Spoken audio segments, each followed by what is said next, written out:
नमस्कार, न्यूज 18 के digital platform पर आपका बहुत स्वागत है। मैं हूं आपके साथ अंशिका पाठक।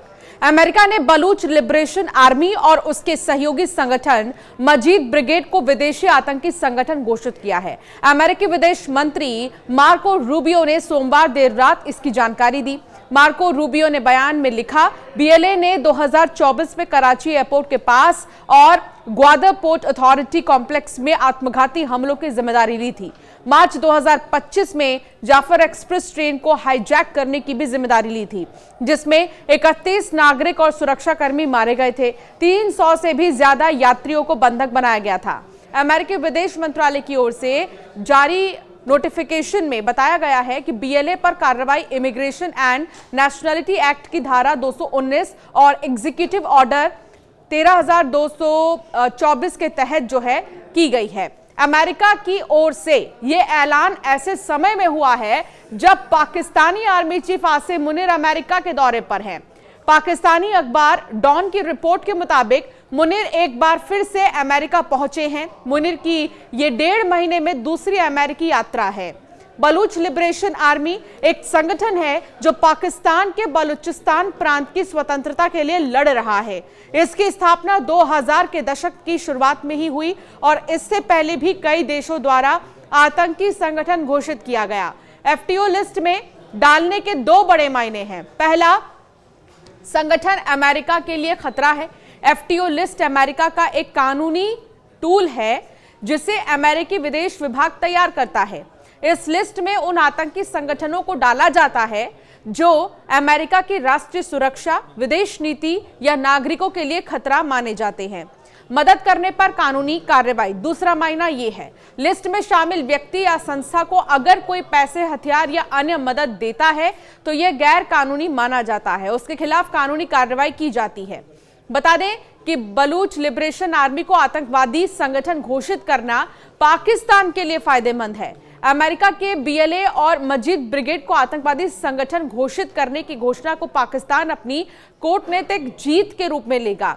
एक्सपर्ट्स के मुताबिक बीएलए को आतंकवादी संगठन बताकर पाकिस्तान दुनिया के सामने खुद को आतंकवाद का पीड़ित बताएगा।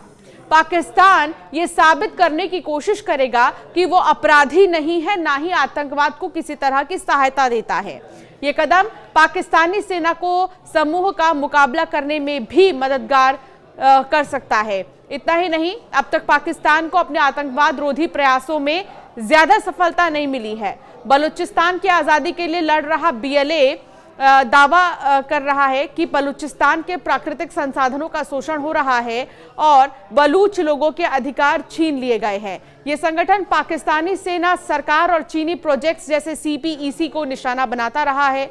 बीएलए अपनी गोरेला शैली के लिए जाना जाता है, यानी पहाड़ी इलाकों में छिपकर सेना पर हमला करना और तुरंत लौट जाना। बलूच नेता ने पाक से आजादी का ऐलान किया था। बलूच नेता मीर यार बलूच ने 14 मई 2025 को पाकिस्तान से बलूचिस्तान की आजादी का ऐलान किया था। उन्होंने इसके पीछे दशकों से बलूच लोगों के मानवाधिकार हनन, किडनैपिंग और हिंसा का हवाला दिया। मीर यार बलूच ने एक्स में पोस्ट में कहा कि बलूचिस्तान के लोगों ने अपना राष्ट्रीय फैसला दे दिया है और दुनिया को अब चुप नहीं रहना चाहिए। आओ हमारा साथ दो। 18 जुलाई अमेरिका ने पाकिस्तान समर्थित टीआरएफ आतंकी संगठन घोषित किया था। इससे पहले अमेरिका ने पाकिस्तान समर्थित द रेजिस्टेंस फ्रंट को विदेशी आतंकवादी संगठन और विशेष रूप से नामित वैश्विक आतंकवादी की लिस्ट में डाल दिया था। अमेरिकी विदेश मंत्री मार्को रूबियो ने 18 जुलाई को बयान जारी कर इसकी जानकारी दी थी। मार्को रूबियो ने बताया, एक बयान में लिखा था कि लश्कर-ए-तैयबा का एक मुखौटा और प्रॉक्सी टीआरएफ ने 22 अप्रैल 2025 को भारत के पहलगाम में हुए हमले की जिम्मेदारी ली थी, जिसमें 26 नागरिक मारे गए थे। ये 2008 में मुंबई हमलों के बाद लश्कर का भारत में नागरिकों पर किया गया सबसे घातक हमला था।